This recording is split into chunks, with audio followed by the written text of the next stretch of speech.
So, you just bought an Xbox. Congrats! Now what? Step 1, subscribe to Game Pass. Step 2, go forth and be merry. That's it. For the rest of this video, I shall do a tap dancing routine I've been practicing. Okay, all right, I'm obviously kidding. For one thing, I definitely lean more towards a modern dance. And there is a lot more to know about this next-gen console. I'm talking through how to get the most of it right now. Hi, I'm Andrew from Apt, and this is the Xbox Series X, and this is the Xbox Series S. And if you hear my voice cracking a little when I'm talking about them, it's just because I love the games they can play so much. And despite their differences in appearance, both are the latest generation gaming platform from Xbox. Both play all of the same games. We'll talk a little bit more about the differences between the two in a bit, in case you haven't made a purchase yet and want to know which one to get. But we're going to keep that section brief. This video is mostly for you, Stephen McMyers, Xbox owner Jr. And even if that isn't your name, which is fair because it is no one's name, I'm going to walk you through everything you need to know if you just bought an Xbox. Either Xbox. If you bought this as a gift and want advice for popular games or accessories to give with it. If you bought this for yourself and want to know about some games off of the beaten path, I've got you covered. We are talking basics, setup, online services, games, and accessories. Check out the time codes below if you just need something specific and want to skip around. All right, no more stalling from me until my next bad joke, and I promise my voice will calm down in a bit. Let's get gaming. The basics. Again, this is the Xbox Series X, as in Xavier, and this is the Xbox Series S, as in Super Soaker. Both are two sides of the same system, the successors to the Xbox One, which came after the 360. They're the same generation as the PS5. Xbox just likes to confuse with names instead of, I don't know, simple numericals. Xbox, as a name, denotes the video game consoles made by a little tech company you might have heard of called Microsoft. Yes, the same company that makes Windows makes these video game systems. And that's what they are and their primary use. But they make an okay entertainment center as a secondary bonus. You can download all of the main streaming services to this device, and this one too, and then binge watch Stranger Things on Netflix when you're taking a break from your Call of Duty battles on the gaming side. Now, before we get too much further, I need to talk about the differences between these two wildly different looking machines. They're actually more similar than different in terms of what they can do, but there's quite a bit of a gap in terms of what's under the hood. That means it's time for Briefly Before You Buy. 60 seconds on the clock, unscripted, everything you need to know to make a buying decision. Ready, Prince? Go. Series X, Series S. The X is 500, the S is 300. The biggest tangible difference, the S doesn't have a disc slot, so if you like used games, if you like sharing discs with friends, that should lean you towards the X. The X is also next-gen cutting-edge graphics. So if you really want a powerful machine, the X has more GPU, it has more RAM, it has more resolution, it has more storage than the S. You want power, you want to go with the X. But the S, smaller, quieter, and a good way of getting next-gen gaming for a more affordable price. Xbox versus the PlayStation. PlayStation has better exclusives, but Xbox has this cool service I'm going to talk about later called Game Pass. Think of it like Netflix for games. It's really sweet. Xbox versus Nintendo. Nintendo has its own exclusives. Xbox lets you play AAA games. So this is the option for high-end AAA games with Netflix for games, Game Pass, done. Now that you have your Xbox Series in hand, let's talk about getting it set up. Plug it in, turn it on, profit. Tap dancing time. Wait, no, focus. I'm tired of you getting distracted. Me, though it is actually very simple to get this guy set up. One thing you have to think about is having enough space. Microsoft recommends 4 to 6 inches of clearance for ventilation on each side. You can sit both versions either horizontally or vertically, so you have some flexibility there. Then really, you're gonna plug in the console into the wall and the back of the console. You're gonna plug in the HDMI cord, and then you're gonna hit the Xbox button, and it's gonna boot up.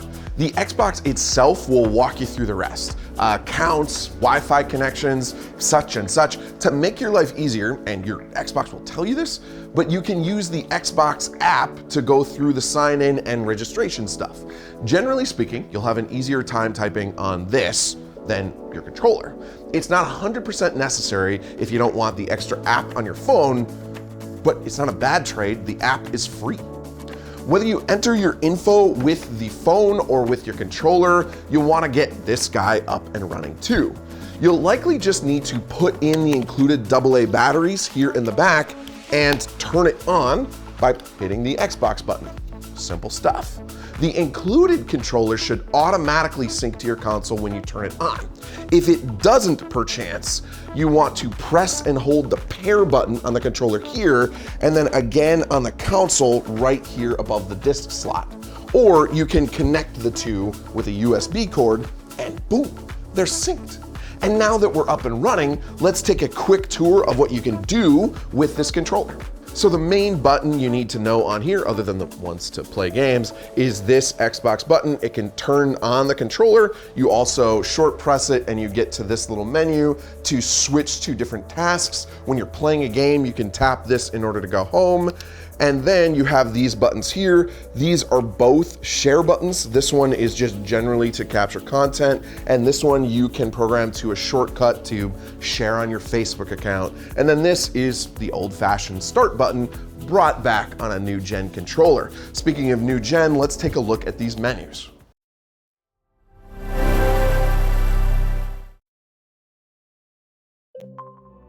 And after you hear that iconic sound, you'll see your dashboard with the most recent activities there on the right, and then you can scroll down to get to the tiles. You can customize these, rearrange these, pin your favorite ones to get to a wide variety of stuff like the store, your friends, Xbox Live Gold. Then if you tap that Xbox button, you'll get to a quick menu that lets you get to some similar stuff, but this is also how you get to your friends menu, start parties, see what they're up to, and then of course you can use that same thing to get to settings. Now here's where you find stuff like internet access and parental controls and just how you refine your system if you're looking for a way to change something up.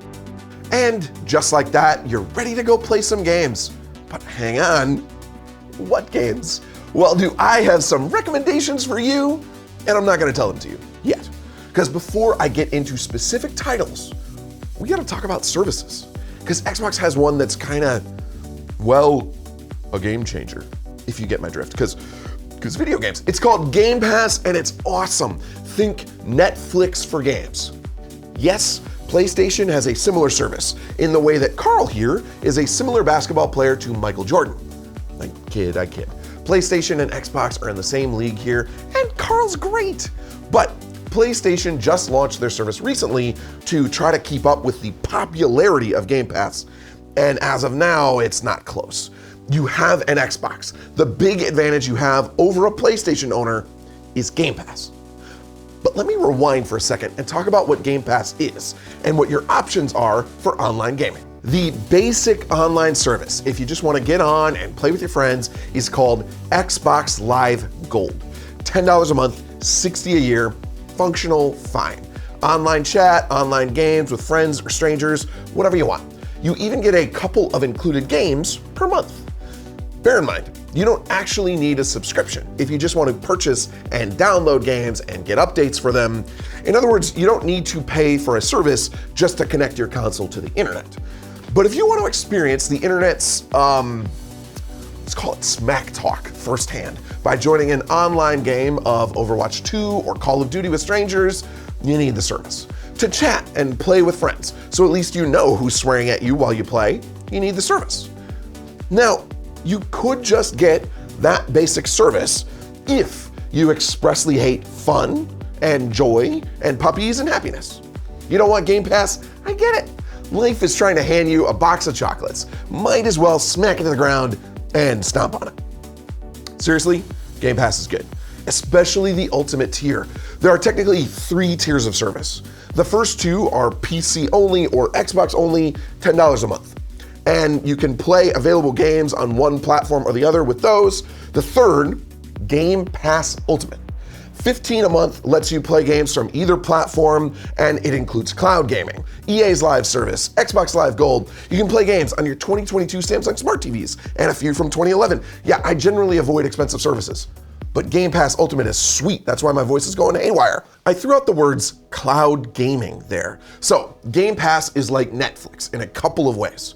One, you can freely play and switch between anything in the catalog as much as you want. Two, the cloud. You can download games through Game Pass and use your own hardware, or you can pull out your mobile phone and play the same games via the magic of the internet. You can literally stream the game catalog on your mobile device. Some aspects of this feature are still in development, but Microsoft's one of the leaders of the pack here in terms of streaming games. And cool extras aside, the main draw of the service is the games. Man, the catalog is cool. And the big deal with Game Pass is that brand new first-party games. So, games published by Microsoft or by EA with Ultimate. Think Halo, Gears of War with Microsoft, their big exclusive. They come to Game Pass on day one. That is nuts. Game Pass has Bethesda games too. Doom Eternal, Fallout 4, Skyrim. The game catalog is awesome as of now, and you get to play new exciting stuff right away. So, the nice thing about Game Pass and why it's worth it for Xbox and the similar service isn't for PlayStation to me is that between the big AAA titles hitting the service right away and the fact that Microsoft gets good independent titles on the service, you might not have to actually go out and buy games that often. 90% of what I'd want to play on Xbox is on Game Pass. The percentage isn't nearly that high with PlayStation. All that said, I recommend Xbox Ultimate for most. But look at the catalog before you dive in and make sure. I'll link to it below. And now, thank you for waiting patiently. Let's actually talk about the games themselves, starting with the most popular ones, and I'll separate these based on whether or not you can get the games on Game Pass, starting with those big first-party titles I mentioned. Xbox has always been a good platform for shooters. So check out Halo Infinite and Gears of War 5 if you're new to the platform or fans of the respective series. Both are the latest entries. Halo Infinite has first-person shooter combat, Gears 5 has third-person combat, and both games are available on Game Pass. If you want an adventure game, Psychonauts 2, you explore a cartoonish world and you have to use your psychic powers to traverse the minds of the bad guys and save the day. It's a long-awaited sequel to one of my favorite games from when I was a kid, and this one lives up to the wait. The levels are so inventive and consistently fun. The writing is hilarious. Oh, and it's available on Game Pass. If you want to chill out entirely, check out Stardew Valley. It's kind of the benchmark for farming simulators. This is a much-loved classic, also available on Game Pass. For racing, Forza Horizon 5 is a great option. Yep, Game Pass. Marvel fans, Guardians of the Galaxy really surprised me. I was expecting a dumb movie knockoff, but it tells its own story, and that story is good. The combat is inventive and interesting. I wasn't expecting much here, but this was kind of a gem, and yeah, Game Pass. No Man's Sky for space exploration, Sea of Thieves for sea exploration, Tetris Effect Connected for a cool reinvention of a classic, all on Game Pass. Lego Star Wars: The Skywalker Saga is a good one for couch co-op, which means you can play together on the same machine as long as you have two controllers. And co-op means cooperative, so you're on the same team. It's Lego too, so it's family friendly. But honestly, they've been making these games for a while, and they're polished and goofy enough to be fun for all ages, other than 32. Do not play this game if you're exactly 32 years old. I'm so sorry, I don't know what I'm talking about either. Oh right, games. Depending on when you're watching this, the Lego game might not be on Game Pass yet. Just like Netflix, the catalog is fluid. Some entries leave, new games get added all the time. One of the games on the near-term horizon right now at the time of filming, Lego Star Wars. A few big ones that aren't on or coming to Game Pass as of now: Resident Evil 7 and Village, if you want your games to give you a good scare. Far Cry 6 for a big combat-oriented sandbox. Dragon Ball: The Breakers is a shiny new survival game adaptation of the popular show Dragon Ball Z. And I'm not quite done. I'm going off the beaten path a bit. If you're buying the Xbox as a gift, give one of the popular games I mentioned above, or download a couple of the Game Pass ones and have them waiting and ready to play for the recipient. Either way, recognition is the key to squeals of joy and happy claps on present opening, so aim down the middle. If you're getting this for yourself and you want recommendations that aren't the standard fare, here are my favorite indie titles you can play on your Xbox right now.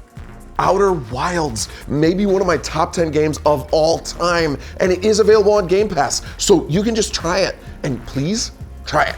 It's such a wonderful gem. You're a weird-looking alien off to explore your solar system in a rickety ship. You gotta get to the bottom of some strange events by exploring and solving these wonderful environmental puzzles. Seriously, just a great game to play if you're fascinated by sci-fi and space and the need to explore. Slay the Spire, Game Pass, and geez, it's good. You battle scary monsters and wily bandits with your mind, because it's a deck builder. You're strategizing. You collect cards for attack and defense as you go while looking for powerful combos you can play in battle, and you try to figure out how you can be as strong as possible by the time you reach those scary battles at the end. It's challenging, but so interesting and cool. Ori and the Will of the Wisps, Game Pass, the sequel to Ori and the Blind Forest, also Game Pass. Both are charming fables about a cute creature fighting against impending darkness. Cool music, cool story, challenging platforming gameplay. So you're jumping from ledge to ledge in a wide variety of beautiful but dangerous locales.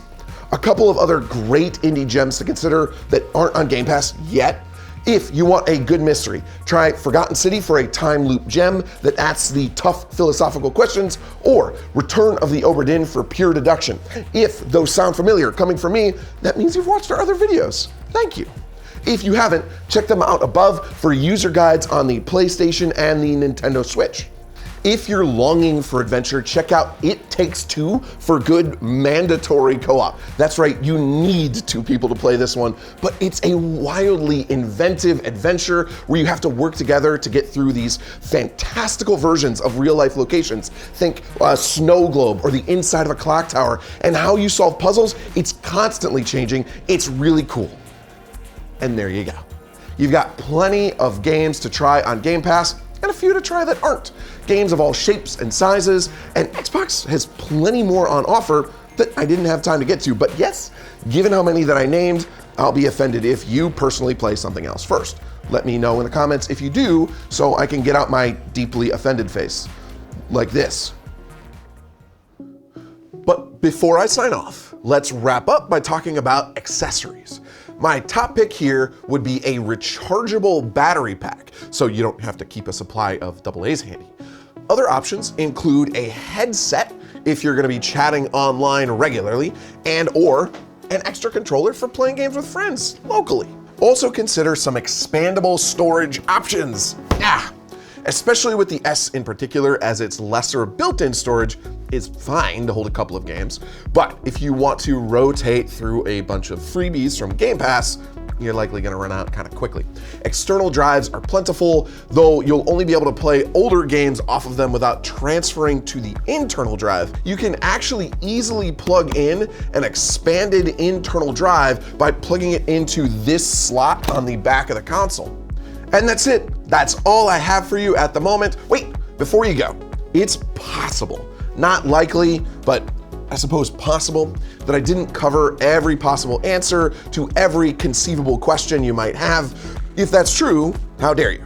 And what I'm trying to say here is comment with questions. I'm honestly happy to help if you're trying to get this machine working or this machine working the way you want and you're stuck.